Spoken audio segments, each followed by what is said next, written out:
Hello, welcome to Yamini cook series. आज मैं बुकनू की रेसिपी शेयर कर रही हूँ और ये मैं नहीं, मेरी सिस्टर बना रही है जो बुकनू बनाने में बहुत एक्सपर्ट है। और ये स्किल उसको मिली अपनी मदर इन लॉ से। एक बार इसे बनाएं और साल नहीं 2-3 साल तक इसे आप एंजॉय कर सकते हैं। इसकी शेल्फ लाइफ बहुत ही ज़्यादा होती है। गरम गरम चावल में घी मिलाएं और थोड़ा सा बुकनू, मज़ा आ जाएगा। ठंडी रोटी हो या गरम रोटी, ऊपर से डालें घी और बुकनू, एक नए स्वाद का मजा लें कभी भी किसी भी समय। सच में ये खाना है लाजवाब, एक बार बनाना तो बनता ही है। बुकनू यूपी और एमपी में तो काफ़ी प्रचलित रही है। ये जनरली परिवारों में बनाई भी जाती थी और खाई और खिलाई भी जाती थी, और स्पेशली नई माँ को तो ज़रूर ही दिया जाता है। लेकिन आजकल आम परिवारों में इसका थोड़ा सा प्रचलन कम हो गया है। मेरा इस वीडियो को शेयर करने का मकसद सिर्फ यही है कि इसे अधिक से अधिक बनाया जाए और खाने की थाली में शामिल किया जाए। ये अम्बा हल्दी है, बड़ी थी, इसको टुकड़ों में कर लिया है। ये सौंठ है और ये हर्र है।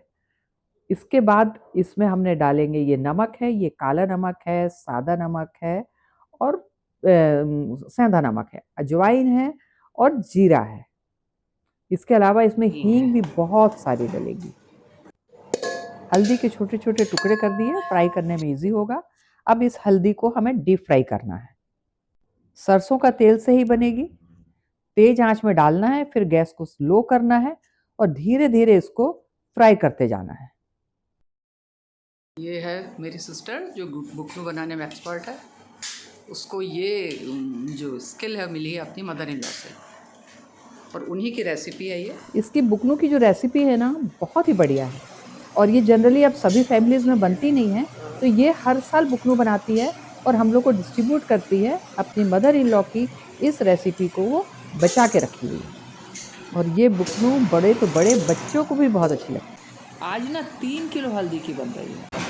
ये साल में एक ही बार बनती है। जाली की इसकी होती है। शेल्फ लाइफ भी बहुत ज़्यादा होती है और फिर हम सब लोगों को डिस्ट्रीब्यूट भी करते हैं, क्योंकि सबको इसकी बनाई हुई बुकनू का इंतज़ार रहता है कि कब ये बुकनू बनाएगी और हम लोगों को खाने को मिलेगी। इस हल्दी को जब फ्राई करेंगे ना, तो उसके बाद पहले एक छन्नी में रखना है। छन्नी में रखने के बाद जब तेल काफ़ी सा नीचे निकल जाएगा, तब एक पेपर में बिछाना है, क्योंकि हम इसको फ्राई तो कर रहे हैं लेकिन पीसने के टाइम पर इसमें ऑयल नहीं रहना चाहिए। अब हम हर्र को फ्राई करेंगे, जिस तरीके से हल्दी डीप फ्राई की थी उसी तरीके से। और इसे भी हमें छन्नी में ही रख देना है और नीचे एक बर्तन रख देना है जिसमें एक्स्ट्रा ऑयल निकल जाए। ये थोड़ी देखिए पॉप हो गई है ना। अब इसको हम निकालेंगे, निकालने के बाद छन्नी में रख देंगे जिसमें इसका एक्सेस जो ऑयल होगा वो निकल जाएगा। इसी तरीके से हमें धीरे धीरे सारे जो जितने भी मसाले हैं वो सब फ्राई करना है या भूंजना है। अब हम फ्राई करेंगे सौंठ। सौंठ को क्या किया था हमने कि जो बड़ी बड़ी सौंठ थी ना, उसको भी छोटे छोटे टुकड़ों में काट दिया है, जिसमें फ्राई करना इजी हो और थोड़ा काम जल्दी हो जाए और पीसने में भी इजी होता है। ये सारे मसाले जो हम फ्राई कर रहे हैं ना, ये घर में तो इतना सारा पीस नहीं सकता, इसलिए इसको हम बाहर जो ड्राई चक्की होगी ना, वहीं पे जाके पिसवा कर आएंगे। अब कढ़ाई में जो ऑयल है उसको निकाल लेंगे जो ज़्यादा है, क्योंकि अब हमको जीरा और अजवाइन और हींग को फ्राई करना है, लेकिन इसको हमें डीप फ्राई नहीं करना है। थोड़े से तेल में इस तरीके से हमको स्टर करते हुए भूंजना है, जिसमें थोड़ा ऑयल भी होगा, एकदम ड्राई भी नहीं होगी और बहुत ज़्यादा ऑयल भी नहीं होगा। आज हम अपनी बहन के साथ मिलकर के बुकनू बना रहे हैं, जो हाँ। बहुत ही ज़्यादा पुरानी रेसिपी है और नई माओं को दिया जाता है। पर अब आज तो डाइजेशन की प्रॉब्लम होने की वजह से सभी लोग खाते हैं इसको। और उत्तर प्रदेश का तो एक खासतौर से बुकनी के नाम से, बुकनू के नाम से मिलता है, लेकिन बाज़ार में जो मिलता है वो इतना अच्छा नहीं मिलता। तो हम घर में इसको तैयार करते हैं, सालों साल ख़राब नहीं होता। पूरा किचन खुशबू से भर गया है। सब उसमें चिकनापन रहे, तो उसके लिए हमने थोड़े से ऑयल में अजवाइन, जीरा और हींग को सौटे करते हुए उसको ब्राउन कर लिया है। अब वो आई थिंक ये ब्राउन हो भी गया है। और गैस करो और गैस हम ऑफ कर रहे हैं, सिम में ही था ये सारा कुछ। एक्चुअली क्वांटिटी ज़्यादा है, इसलिए इसको ऑयल अब्जॉर्ब होने में भी टाइम लगेगा, तो हमें 2 दिन का रेस्ट देना होगा। यदि थोड़ी-सी बुकरू बनाना है, तो 1 दिन में ही बन जाती है और घर पर ही रेडी हो जाती है। ये देखिए सारे मसाले फ्राई हो गए हैं और जो भुनना था थोड़े से तेल में, वो भुन भी गए हैं अच्छे से।